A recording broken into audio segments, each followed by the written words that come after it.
स्वागत है आपका एक्सजीड विश्वा चैनल पर, जहां कहानियां सिर्फ सुनी नहीं जाती, महसूस की जाती हैं।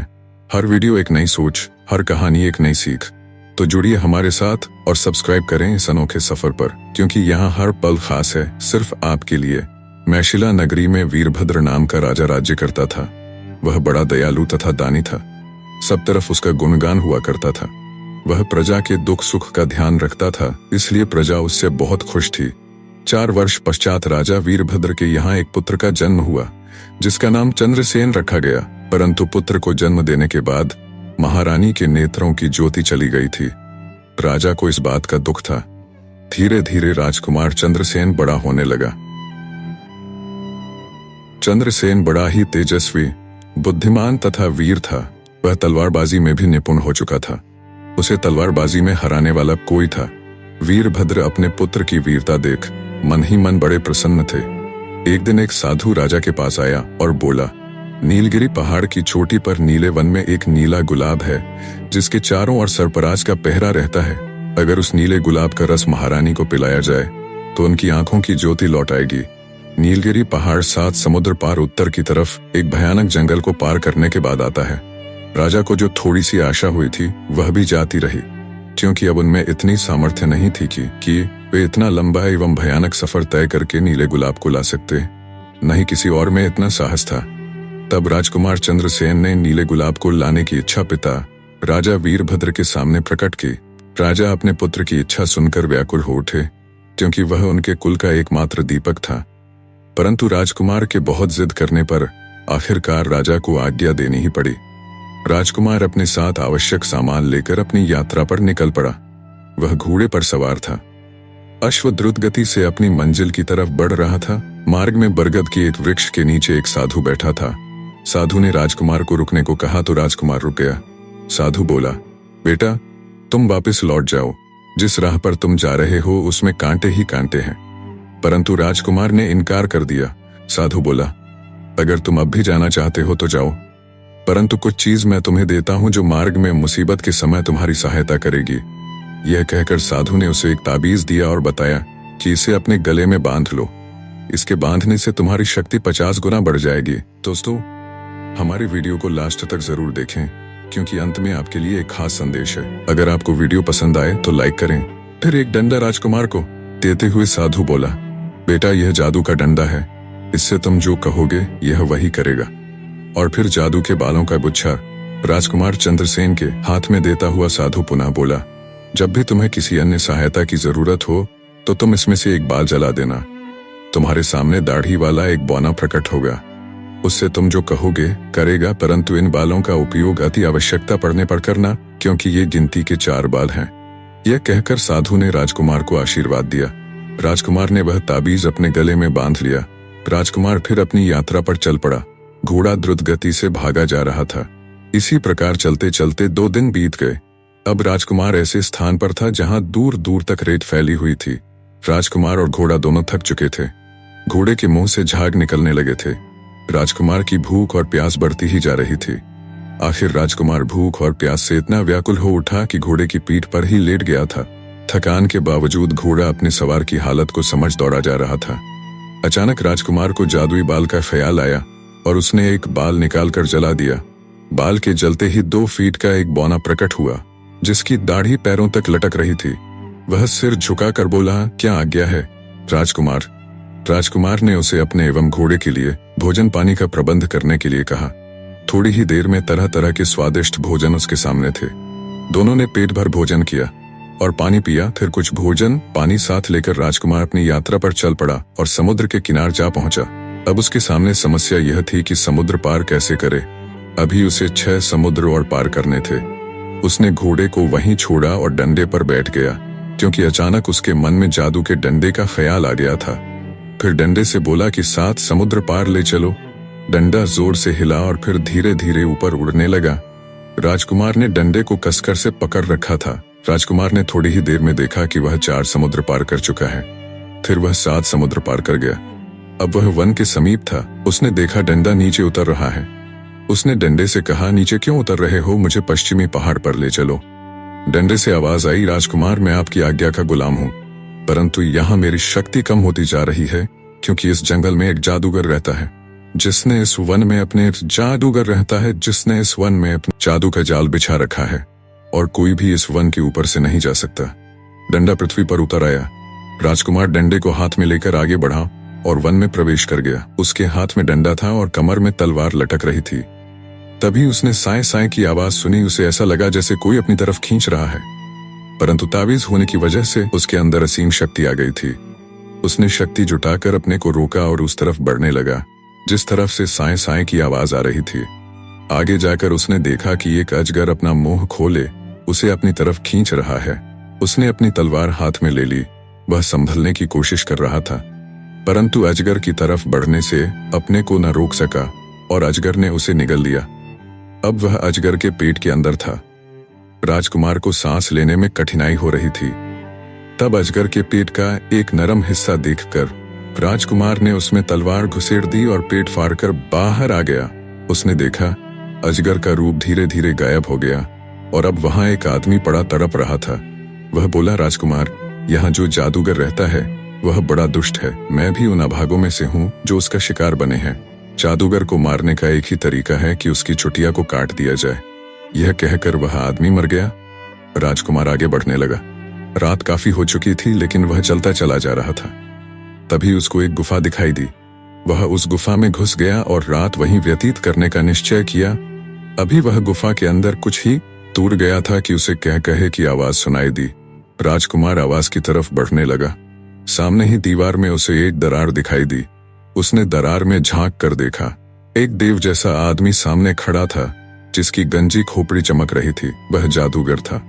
उसके सामने पलंग पर एक सुंदर युवती बैठी हुई थी। वह युवती से कह रहा था, मैं तुम्हें कल तक का समय देता हूं। यह कहकर जादूगर गुफा के द्वार की तरफ चल पड़ा। राजकुमार ने अपने डंडे को छोड़ दिया और उसे गंजे जादूगर की पिटाई करने के लिए कहा। डंडा जादूगर की खोपड़ी पर जाकर तड़ाक तड़ाक बजने लगा। जादूगर बौखला गया, परंतु डंडे का जादू जादूगर के सामने ज्यादा देर न चल सका। जादूगर ने डंडा तोड़कर फेंक दिया।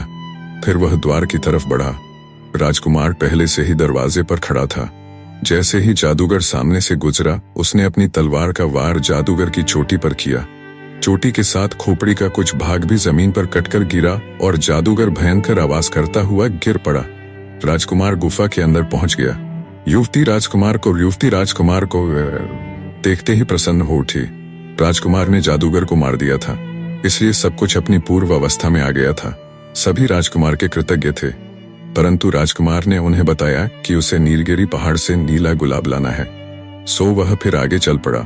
वह युवती भी उसके साथ थी जो उसे जादूगर की गुफा में मिली थी। उसने बताया कि वह सिंहल देश की राजकुमारी सोहनी है। राजकुमारी ने चलते समय उसे एक जादुई तलवार जो गुफा के अंदर थी अपने साथ ले चलने के लिए कहा।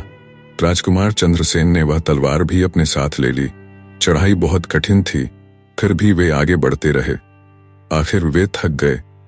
अब ऐसी चढ़ाई थी जिस पर चढ़ना किसी इंसान के बस की बात नहीं थी। राजकुमार ने फिर एक बाल निकाल कर जलाया। वहीं दाढ़ी वाला बौना उनके सामने सिर झुकाए खड़ा था। राजकुमार ने उससे एक हवाई घोड़े का प्रबंध करने को कहा। दूसरे ही क्षण उनके सामने हवाई घोड़ा मौजूद था। वे दोनों घोड़े पर बैठ गए और घोड़ा उड़ने लगा।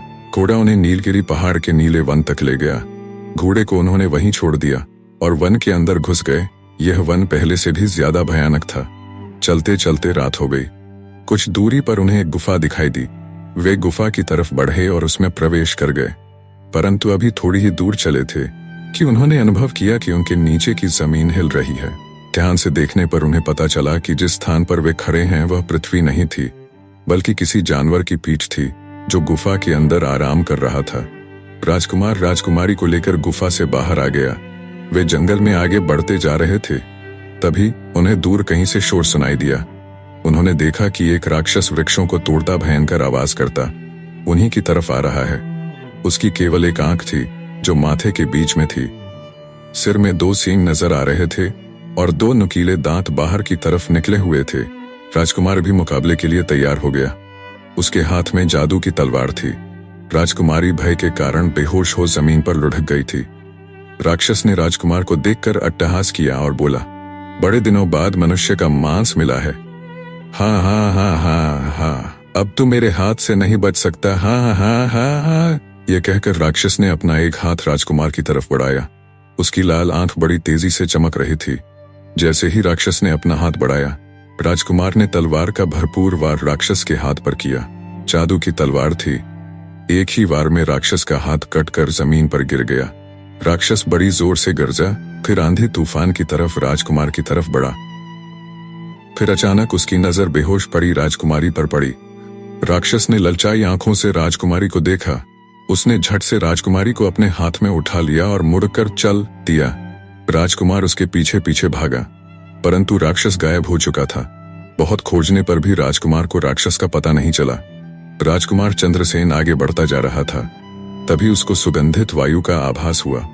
उसे समझते देर नहीं लगी कि वह नीले गुलाब के समीप पहुंच गया है। वह आगे बढ़ता रहा। उसने चंद्रमा की रोशनी में गुलाब का फूल देखा। वह समझ गया कि यही वह फूल है जिसके लिए वह यहाँ आया है। वह फूल तोड़ने आगे बढ़ा ही था कि उसको पीछे हट जाना पड़ा, क्योंकि भयंकर फुंकार के साथ 7 सिर वाले एक सरपराज ने उस पर आक्रमण कर दिया था। सरपराज का मुकाबला करना इतना आसान न था। राजकुमार तलवार उठाकर आगे बढ़ा। सरपराज की फुंकार तेज हो गई थी और उसके मुख से अंगारे बरस रहे थे। राजकुमार बार बार उस पर घातक आक्रमण कर रहा था। उसने सरपराज के 4 सिर काट दिए थे। सरपराज की शक्ति क्षीण होती जा रही थी। राजकुमार भी अंगारों से झुलस गया था। उसका चेहरा जल गया था और बड़ा भयानक लग रहा था। फिर भी राजकुमार ने हिम्मत नहीं हारी। वह वार पर वार करता रहा और अंत में उसने सरपराज को मार डाला। राजकुमार निढाल हो चुका था। उसका शरीर बुरी तरह झुलस गया था। अंततः राजकुमार ने आगे बढ़कर नीले गुलाब को तोड़ लिया। नीले गुलाब को तोड़ लिया। नीले गुलाब को तोड़ते ही राजकुमार के शरीर में एक झटका लगा और वह वहीं बेहोश होकर गिर पड़ा। जब उसकी आंख खुली, सुबह हो चुकी थी। उसके हाथ में नीला गुलाब था। उसने राजकुमारी की खोज आरंभ कर दी। उसने एक बाल निकाल कर जलाया। दाढ़ी वाला बौना राजकुमार के सामने प्रकट हुआ। राजकुमार ने उससे राजकुमारी का पता पूछा। बौने ने राजकुमारी का पता बता दिया। राजकुमार तुरंत उस गुफा में जा पहुंचा जहां राक्षस सो रहा था। उसने तलवार के एक ही वार से उस सोते हुए राक्षस का सिर धड़ से अलग कर दिया और राजकुमारी को लेकर अपने राज्य की तरफ चल पड़ा। जंगल से बाहर आकर राजकुमार ने हवाई घोड़े को खोजा, परंतु उसे हवाई घोड़ा नहीं मिला। उसने फिर एक बाल जलाया और दाढ़ी वाले बौने से एक हवाई रथ की मांग की। थोड़ी देर में उनके सामने एक रथ था और दाढ़ी वाला बौना गायब हो गया था। इधर राजा वीरभद्र अपने पुत्र का समाचार न पाकर बड़े दुखी रहते थे। पुत्र के वियोग के कारण वे बीमार हो गए थे। एक दिन लोगों की आंखें आश्चर्य से आकाश की तरफ देख रही थीं, क्योंकि ठीक महल के ऊपर एक रथ आकाश में उड़ रहा था। रथ धीरे धीरे महल के आंगन में उतर आया और उसमें से राजकुमार चंद्रसेन राजकुमारी सोहनी के साथ उतरा। लोग खुशी से झूम उठे। राजा वीरभद्र की भी खुशी का ठिकाना ना रहा। राजकुमार ने राजा को नीला गुलाब दिया। नीले गुलाब का रस निकालकर महारानी को पिलाया गया। महारानी की आंखों की ज्योति वापस लौट आई। अब वे सबको देख सकती थीं। इसके बाद राजकुमार चंद्रसेन की शादी सिंहल राजकुमारी सोहनी से हो गई। राजकुमार चंद्रसेन दोनों राज्यों पर सुखपूर्वक राज्य करने लगा। एक गांव में एक जमींदार रहा करता था। उसके पास सुख वैभव की कोई कमी नहीं थी। वह बड़ा ही दानी एवं ज्ञानी था। उसकी दयालुता एवं दानी स्वभाव की चर्चा दूर दूर तक फैली हुई थी। वह गांव के लोगों की मुसीबतों में उनका साथ दिया करता था, इसलिए गांव के लोग उसका बहुत सम्मान किया करते थे। जमींदार को एक दुख था। वह वृद्ध हो चला था, परंतु उसके कोई संतान नहीं थी। उसने अपनी पत्नी का काफी इलाज करवाया, ताबीज आदि भी लिए, परंतु कोई नतीजा न निकला। उसके यहाँ संतान न हुई। उसकी पत्नी सर्वगुण संपन्न थी। उससे अपने पति का यह दुख न देखा जाता था। एक दिन उसने अपने पति से कहा, नाथ, मुझसे आपका यह दुख देखा नहीं जाता, परंतु सुलोचना मैं कर क्या सकता हूँ। मुझे मालूम है कि इसमें तुम्हारा कोई दोष नहीं है। जब भगवान को ही मंजूर नहीं तो हमारे यहाँ संतान कैसे हो सकती है। जमींदार ने दुखी स्वर में कहा, आपका दुख देख मेरा कलेजा मुंह को आता है। सुलोचना सिसकती हुई बोली, मैं गम को भूलने की काफी कोशिश करता हूँ, परंतु यह बात कि मैं निसंतान ही मर जाऊंगा बार बार मेरे कानों में गूंजने लगती है और मैं दुखी हो उठता हूँ। जमींदार अपनी पत्नी सुलोचना का माथा सहलाते हुए दुखी स्वर में बोला, अगर आप बुरा न माने तो एक बात कहूँ। सुलोचना अपने आंसू पोंछते हुए बोली, कहो आप दूसरी शादी कर लीजिए। जमींदार को ऐसा लगा जैसे किसी ने उसे पहाड़ की चोटी से धकेल दिया हो। वह ऐसी बात ख्वाब में भी नहीं सोच सकता था। वह संतान के प्रति दुखी अवश्य था, परंतु अपनी पत्नी को बहुत चाहता था। यह तुम क्या कह रही हो सुलोचना? जमींदार व्याकुल स्वर में बोला। मैं ठीक कह रही हूं, मुझे अपने कदमों में थोड़ी सी जगह दे देना बस। सुलोचना ने अंततः उसे दूसरा विवाह करने के लिए राजी कर ही लिया। लड़की की तलाश होने लगी। एक दिन जमींदार अपने सुंदर बाग में घूमने के लिए अकेले ही चला गया। तभी उसने एक वृक्ष के नीचे एक सुंदर सी युवती को बैठे देखा जो सिसक रही थी। जमींदार ने पूछा, तुम कौन हो? मैं राह भटकी एक राजकुमारी हूँ। मुझे कुछ नहीं पता कहाँ से आई हूँ और मेरे पिता का नाम क्या है। युवती रोती हुई बोली। जमींदार युवती के रूप लावण्य पर मुग्ध हो गया। उसे उसकी बात पर विश्वास हो गया। जमींदार उस युवती को अपने घर ले गया। सुलोचना को वह अच्छी लगी और फिर जमींदार ने धूमधाम के साथ उस युवती से विवाह रचा लिया। दिन बीतने लगे। जमींदार ने अपनी नवविवाहिता पत्नी का नाम रूप सुंदरी रख दिया था। वाकई में रूप सुंदरी बहुत सुंदर थी। जमींदार उसके रूप जाल में पूर्ण रूप से फंस चुका था। अब वह अपनी पहली पत्नी का जरा भी ध्यान न रखता था, लेकिन सुलोचना ने कभी इस बात की शिकायत नहीं की। रूप सुंदरी तन की जितनी सुंदर थी, मन की उतनी ही काली। सुलोचना उसे एक आंख भी न भाती थी। वह हमेशा ही उसके अवगुणों को खोजने में लगी रहती थी, परंतु सुलोचना के हृदय में कभी भी इस प्रकार के विचार नहीं आए। वह रूप सुंदरी को अपनी बहन के समान समझती थी। समय गुजरता गया। 2 साल और बीत गए, परंतु रूप सुंदरी की भी कोई संतान नहीं हुई। जमींदार को फिर संतान की चिंता सताने लगी। रूप सुंदरी की सुंदरता का जादू भी कम हो चला था। रूप सुंदरी को अब यह खतरा होने लगा था कि कहीं जमींदार उसको छोड़ फिर सुलोचना के पास न चला जाए। एक दिन उसने सुलोचना को कुएं से पानी भर कर लाने के लिए कहा। जब वह पानी भर रही थी कि अचानक उसके हाथ की उंगली में से एक अंगूठी निकलकर कुएं में जा गिरी। सुलोचना परेशान हो उठी, क्योंकि वह अंगूठी उसके पति की निशानी थी जिसे पहनाते हुए जमींदार ने कहा था, जिस दिन यह अंगूठी अपने हाथ से निकाल दोगी, उस दिन मैं समझूंगा तुमने मुझे अपने दिल से निकाल दिया। सुलोचना अपने भाग्य को कोसने लगी। उसकी किस्मत में दुख ही दुख लिखा है। तभी उसके कानों में किसी की आवाज सुनाई दी। किस सोच में डूबी हुई हो? सुलोचना ने कुएं के अंदर झांक कर देखा। उसे एक बड़ा सा मेढक दिखाई दिया। वह बोली, मेरकराज, मेरी सोने की अंगूठी कुएं में गिर गई है। अगर तुम मेरी अंगूठी निकाल दो तो बड़ा एहसान होगा। मैं तुम्हारी अंगूठी निकाल सकता हूं, परंतु मेरी एक शर्त है। मेढक बोला, क्या? तुम्हें मुझे अपने साथ रखना होगा। मैं तुम्हारे साथ खाऊंगा, पीऊंगा, सोऊंगा। अगर मंजूर हो तो बोलो। सुलोचना पल भर सोचती रही, फिर बोली, मुझे मंजूर है। मेढक अंगूठी ले कुएं से बाहर आ गया। उसने अंगूठी सुलोचना को दे दी और उसके साथ साथ चल पड़ा। सुलोचना सोचने लगी, यह एक और मुसीबत गले पड़ गई। चूंकि उसने वचन दिया था, इसलिए मेढक को साथ रखना ही था। वह मेढक को साथ ले घर पहुंची। रूप सुंदरी उसे मेढक को साथ लाते देख चौंक पड़ी। उसने सुलोचना से मेढक के बारे में बार बार पूछा, परंतु सुलोचना ने उसे कुछ न बताया तो रूप सुंदरी ने जमींदार के कान भरने शुरू कर दिए। सुलोचना जब भी खाने बैठती, मेढक भी झट से आकर बैठ जाता और उसी की थाली से उठा उठाकर खाने लगता। सुलोचना घृणा के कारण आधा पेट खाकर ही उठ जाया करती थी। जब वह सोने के लिए अपने बिस्तर पर जाती थी, तब मेढक भी उचक कर उसके बिस्तर पर आ जाता। सुलोचना मारे भय के पसीने से तर हो जाती। सुलोचना परेशान हो उठी और फिर जब जमींदार ने मेढक को इस प्रकार सुलोचना के साथ खाते सोते देखा तो क्रोध से आग बबूला हो उठा। तब उसने सुलोचना को घर के बाहर वाले कमरे में रहने को कहा। सुलोचना को बड़ा दुख हुआ, परंतु वह कर ही क्या सकती थी। एक दिन जब सुलोचना अपने बिस्तर पर गई तो मेढक भी चढ़ आया और उसके शरीर के ऊपर फुदकने लगा। सुलोचना को क्रोध आ गया। उसने मेढक की एक टांग पकड़कर घुमाकर दीवार पर दे मारा। एक जोरदार आवाज से जमींदार का सारा घर कांप उठा। सुलोचना की आंखें आश्चर्य से फैल गई। उसके सामने एक महापुरुष खड़ा था। वह बोला, देवी, मैं एक जादूगर के द्वारा मेढक बना दिया गया था और कुएं में तुच्छ जीवन व्यतीत कर रहा था, परंतु तुमने मुझे इस तुच्छ जीवन से मुक्त कराया है। मैं जानता हूँ संतान न होने से तुम बहुत दुखी हो। तुम्हारा दुख जल्दी ही दूर हो जाएगा। यह कह वह महापुरुष अदृश्य हो गया। सुलोचना प्रसन्न हो उठी। थोड़े समय पश्चात वह गर्भवती हुई। जमींदार को जब इस बात का पता चला तो उसकी खुशी का ठिकाना न रहा। वह सुलोचना के पास आया और उससे अपने किए की माफी मांगी। रूप सुंदरी को जब इस बात का पता चला तो वह ईर्ष्या से जल उठी। अब जमींदार का झुकाव पहली पत्नी की तरफ हो गया था। धीरे धीरे वह समय भी आ गया जब जमींदार की बड़ी पत्नी सुलोचना को प्रसव होने वाला था। दूसरी तरफ रूप सुंदरी ईर्ष्या की आग में जल रही थी।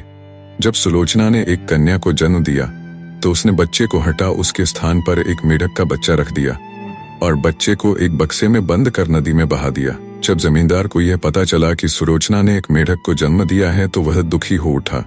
उसकी सारी उम्मीदों पर पानी फिर गया था। रूप सुंदरी प्रसन्न थी क्योंकि उसने अपनी राह के कांटे को हटा दिया था। बक्सा नदी में बहता जा रहा था।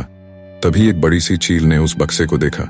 चील ने बक्से को अपने पंजे में जकड़ लिया और उसे लेकर एक वृक्ष की डाल पर जा बैठी।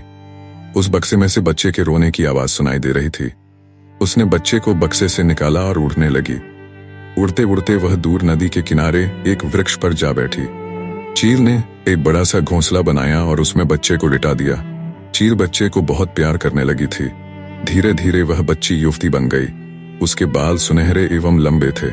वह उसी चील के घोंसले में रहती थी, उसके बाहर नहीं निकलती थी। इधर एक दिन एक साधु जमींदार के यहाँ आया। जमींदार ने साधु की खातिरदारी की। साधु बोला, वत्स, हम तुमसे बहुत खुश हैं, बोलो तुम्हें क्या दुख है। जमींदार ने अपनी दुख भरी कहानी साधु को सुनाई। साधु उसकी कहानी सुन मुस्कुराया और बोला, वत्स, तुम्हारी जो दूसरी पत्नी रूप सुंदरी है वह असल में राजकुमारी नहीं बल्कि सर्पपरी है जिसने स्त्री का रूप धारण कर रखा है।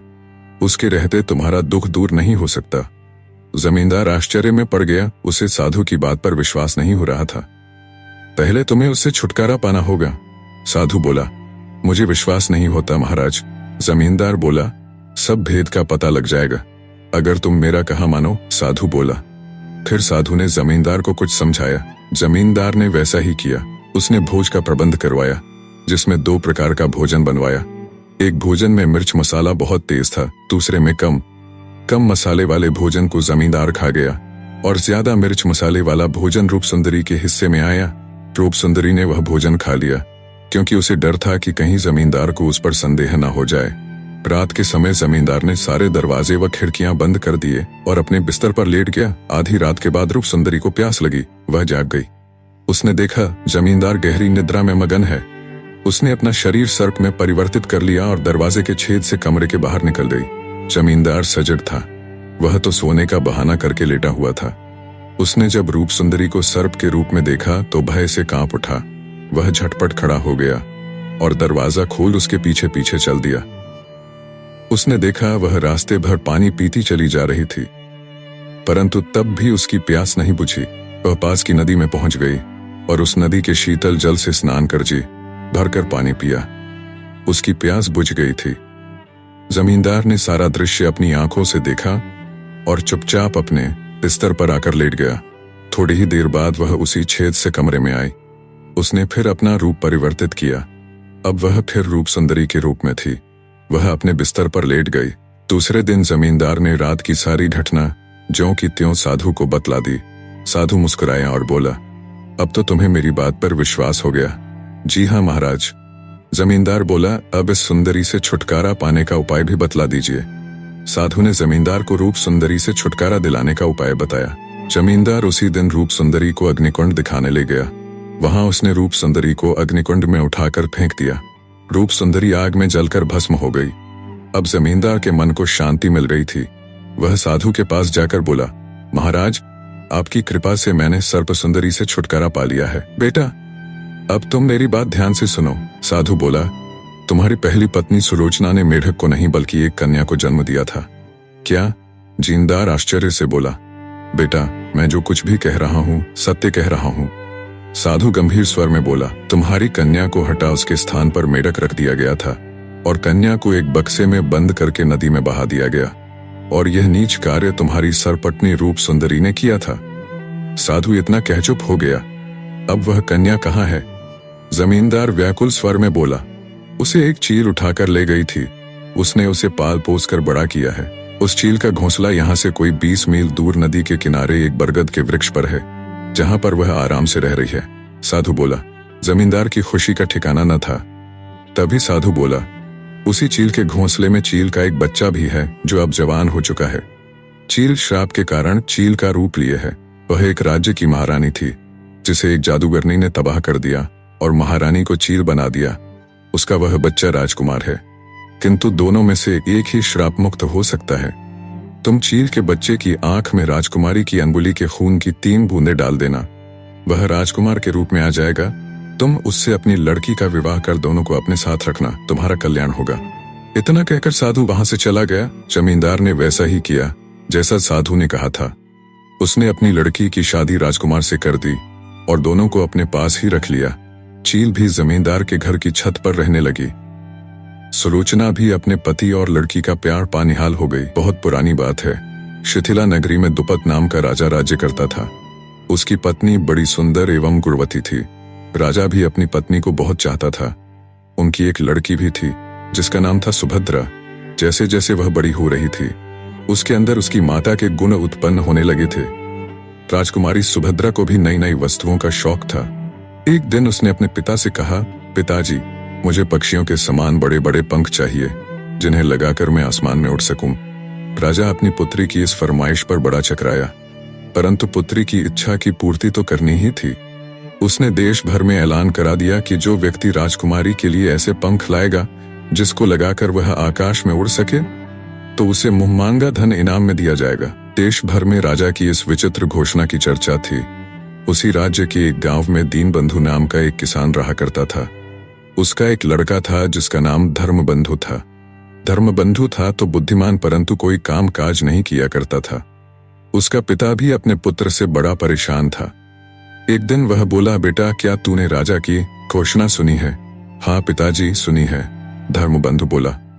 अरे मूर्ख, तो फिर तू यही काम क्यों नहीं करता? कहीं से पक्षियों के पर लेकर आ।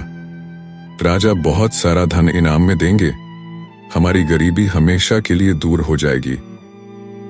पिता की बातों का धर्मबंधु पर अच्छा प्रभाव पड़ा और वह अपने पिता से आज्ञा ले पंखों की खोज में निकल पड़ा। चलता चलता वह अपने गांव को छोड़कर दूसरे गांव में आ गया। वहां भी उसे पंख न मिले और वह उस गांव को छोड़कर चल पड़ा। जब वह उस गांव को काफी पीछे छोड़ आया तो उसे एक कुआं दिखाई दिया जिसमें से एक बुढ़िया पानी निकाल रही थी। वह पानी निकाल कर जमीन पर फेंकती जाती थी। वह पानी एक नाले के जरिए एक ओर को बहता जा रहा था। वह बुढ़िया बुरी तरह हाँफ रही थी। धर्मबंधु को बुढ़िया पर तरस आ गया। वह बोला, बुढ़िया माँ, तुम शायद बहुत थक गई हो, लाओ मैं पानी निकाल दूं। उसकी बात सुन बुढ़िया ने बाल्टी उसके हाथ में पकड़ा दी। धर्मबंधु पानी निकाल कर जमीन पर डालने लगा। जब वह करीब 100 बाल्टी पानी निकाल चुका तो उसने बाल्टी एक तरफ रख दी और बुढ़िया के समीप जा पहुंचा। बुढ़िया उसे अपने साथ एक झोंपड़ी में ले गई। बुढ़िया ने जो कुछ खाना बना रखा था थोड़ा एक थाली में रखकर धर्मबंधु को परोस दिया और थोड़ा खुद एक थाली में ले खाने बैठ गई।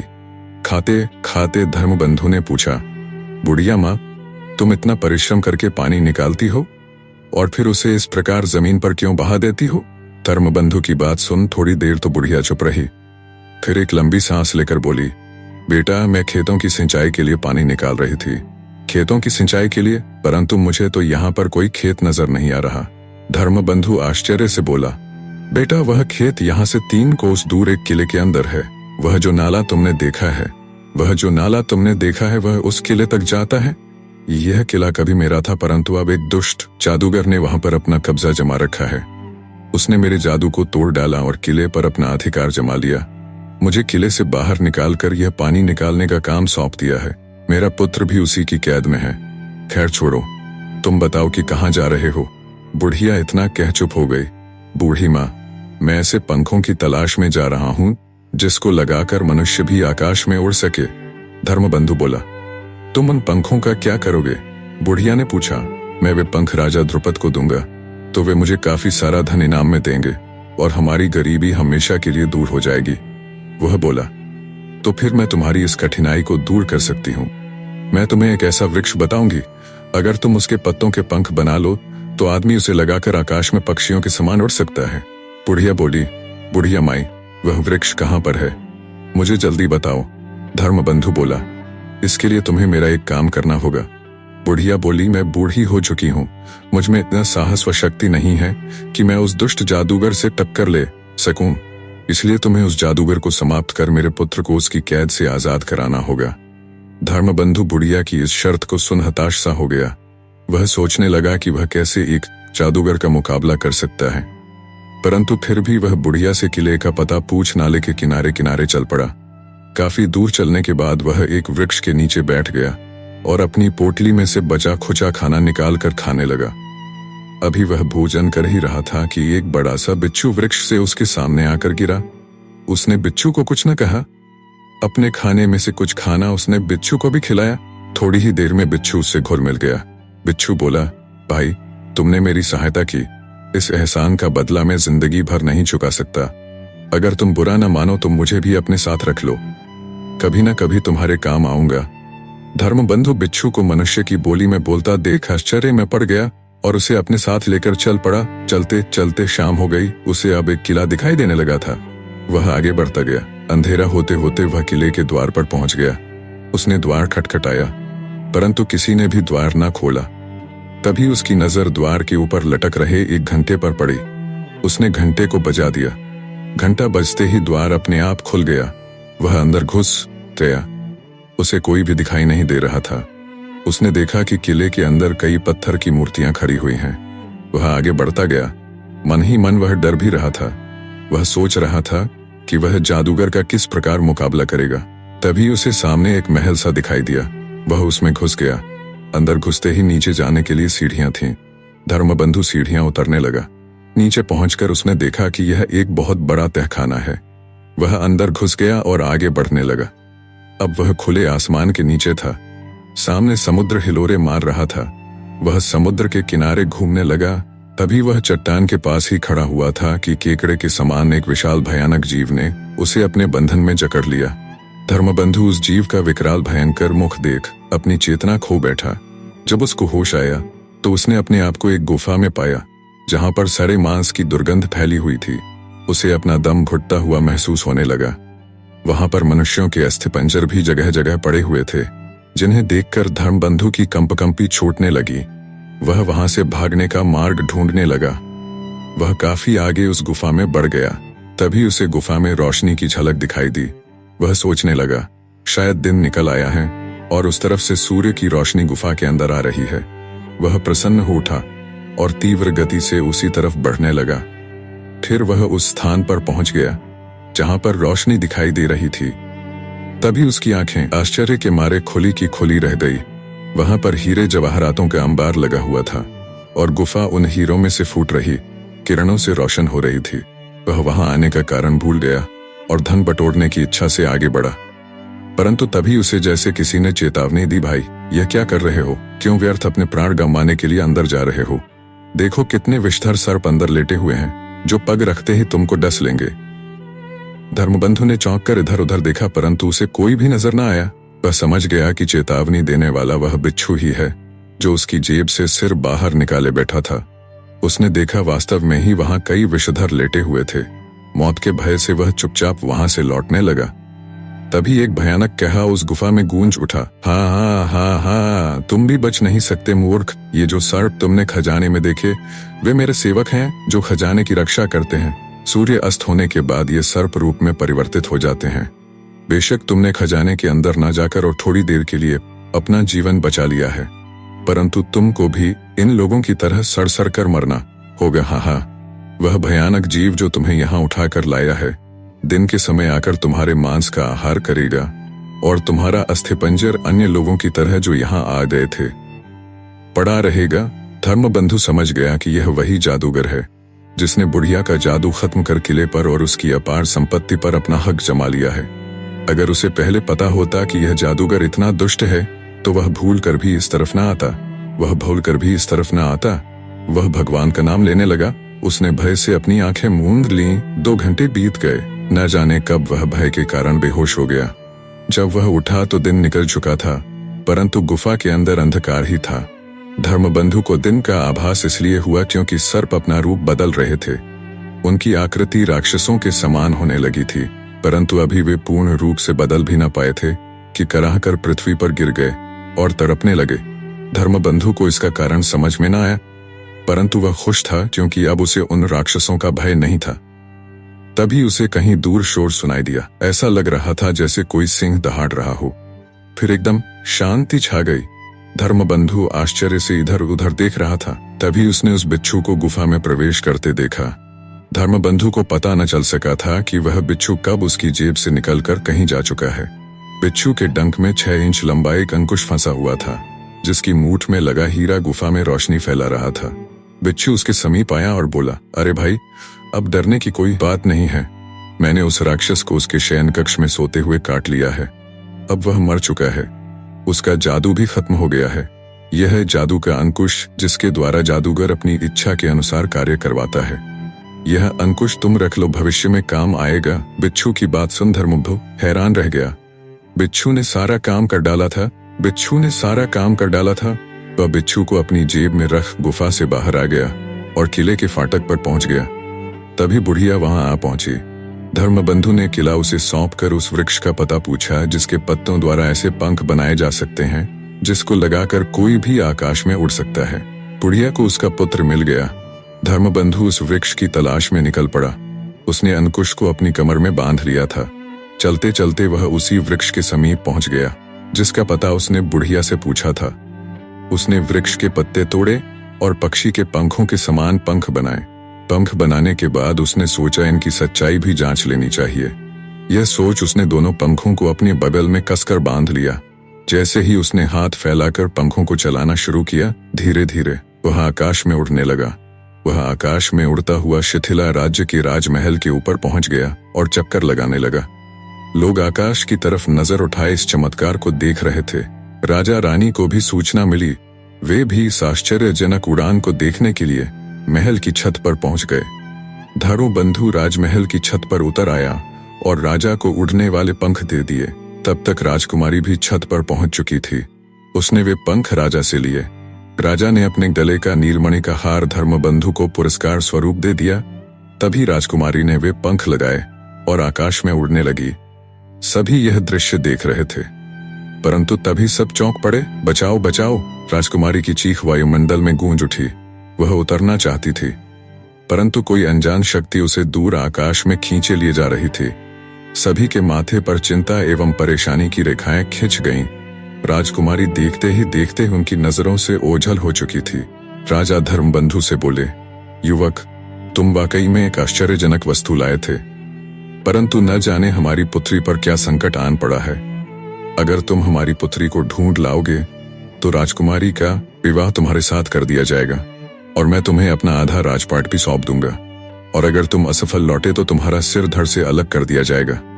यह सुनकर धर्मबंधु चिंतित मन से राजमहल के बाहर निकल आया।